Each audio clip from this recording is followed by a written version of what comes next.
আসসালামু আলাইকুম এভরিওয়ান। আজকে আমার মুরগির বয়স হচ্ছে কি আপনার ষোলো দিন। তো আজকে গাম্বুরু ভ্যাকসিন দিব। তো ভ্যাকসিন আনছি বাজার থেকে।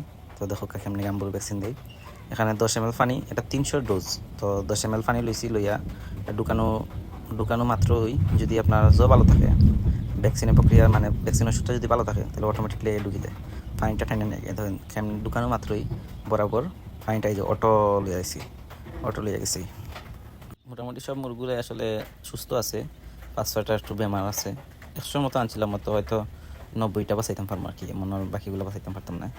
আর মুরগুলার বয়স 15 দিন জানার জন্য যে আসলে আমার ভ্যাকসিন দেওয়া ঠিক আছে নি কমপ্লিট কইরা ঢুকাইলাম সিরিজ ঢুকাইয়া তাদের চৌকো ভ্যাকসিনটা আসলে দেওয়ার সিস্টেম হলে খাওয়ানি যায় প্লাস চৌকো দেওয়া যায়। তো আমি চৌকো একটা ফুটা করে দিছি।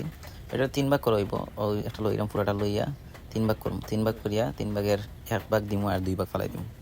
2 ভাগ দেওয়া যাইতো না।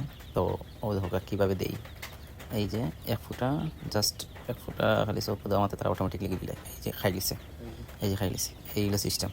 উপরে খাঁচা থেকে লইছি, লইয়া নিচের খাঁচা দিয়ে ধরে ধরে ধরে দিয়ে খাঁচা দিয়ে লইছি। তো আজকের মতো ভিডিও এতটুকুই। ভালো থাকা, সুস্থ থাকা, ধন্যবাদ দেখার জন্য। আর আমার নতুন নতুন পরিচিত অনেক ভুল প্রান্তি থাকতে পারে, যদি কিছু ভুল থাকে এতে জানান যেন ওরকম করেন ওরকম করেন হইয়া দিবা। কথা ক্লিয়ার? বন্ধ হয়ে যায়।